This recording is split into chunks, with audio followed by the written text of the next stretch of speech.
മീഷോവിനെ കിട്ടി. അങ്ങനെ ഇന്ന് വരും നാളെ വരും എന്നൊക്കെ പറഞ്ഞ് മീഷോ മാമൻ നമ്മളെ ഒരാഴ്ച വെയിറ്റ് ചെയ്യിപ്പിച്ചെങ്കിലും ഫൈനലി നമ്മുടെ കയ്യിൽ സാധനം കിട്ടിയിട്ടുണ്ട് കേട്ടോ. എന്റെ വീഡിയോസ് കണ്ടിട്ട് കുറച്ച് പേരെങ്കിലും ചോദിച്ചിട്ടുള്ള മെയിൻ ആയിട്ടുള്ള 2 ക്വസ്റ്റ്യൻസ് ആണ്. ഞാൻ ഏത് ഫോണിലാണ് വീഡിയോ എടുക്കുന്നത്, അതുപോലെ ഏത് ലൈറ്റാണ് വീഡിയോ എടുക്കുമ്പോൾ യൂസ് ചെയ്യുന്നതെന്നാണ് കേട്ടോ.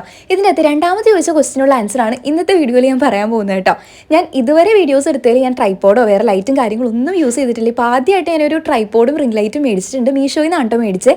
ഞാൻ പിന്നെ ഇത്രയും നാൾ യൂസ് ചെയ്ത ഒരു വെറൈറ്റി ആയിട്ടുള്ള ട്രൈപോഡും റിംഗ് ലൈറ്റ് ഒക്കെ ഞാൻ വീഡിയോന്റെ ലാസ്റ്റ് കാണിച്ചു തരാം കേട്ടോ. പിന്നെ നമ്മൾ കുറച്ച് ദിവസം മുമ്പ് യൂട്യൂബ് റിലേറ്റഡ് ആയിട്ട് ഒരു വീഡിയോ ചെയ്തപ്പോൾ അതിന്റെ കമന്റ് സെക്ഷനിൽ നിന്ന് എനിക്ക് മനസ്സിലായ ഒരു കാര്യം എന്താണെന്ന് വെച്ചിട്ടുണ്ടെങ്കിൽ യൂട്യൂബ് ചാനൽ സ്റ്റാർട്ട് ചെയ്യാനായിട്ട് ഇൻട്രസ്റ്റ് ഒക്കെ ഉണ്ട്, പക്ഷേ വീഡിയോ നല്ല ക്ലാരിറ്റിയിൽ എടുക്കാനായിട്ട് ഫോണില്ല, ലൈറ്റ് ഇല്ല എന്നൊക്കെ പറഞ്ഞിട്ട് ചാനൽ സ്റ്റാർട്ട് ചെയ്യാതിരിക്കുന്നവരുണ്ട്. എനിക്ക് പറയാനുള്ള ഒരു കാര്യം എന്താണെന്ന് വെച്ചിട്ടുണ്ടെങ്കിൽ നിങ്ങളുടെ കയ്യിൽ ഇപ്പോൾ എന്താണുള്ളത് അത് വെച്ച് സ്റ്റാർട്ട് ചെയ്യുക, ബാക്കിയൊക്കെ തന്നെ വന്നോളും. ഞാനിപ്പോൾ ലൈറ്റും ഫോണൊക്കെ വന്നിട്ട് സ്റ്റാർട്ട് ചെയ്യാമെന്ന് വിചാരിച്ചിട്ടുണ്ടെങ്കിൽ ചിലപ്പോൾ ഇപ്പോൾ കൂടെ ഞാൻ യൂട്യൂബ് ചാനൽ ഒന്നും സ്റ്റാർട്ട് ചെയ്തിട്ടും കൂടി ഉണ്ടാവില്ല. ഞാൻ ഇത്രയും നാളെ യൂസ് ചെയ്തിരുന്ന ട്രൈപോഡ് ലൈറ്റൊക്കെയാണ് ഇപ്പോൾ നിങ്ങൾ കാണുന്നത് കേട്ടോ. ഇതുപോലെ എന്താണോ നിങ്ങളുടെ കയ്യിലുള്ളത് അത് വെച്ചങ്ങ് തുടങ്ങാം. അപ്പോൾ അത്രേ ഉള്ളൂ. ടാറ്റാ.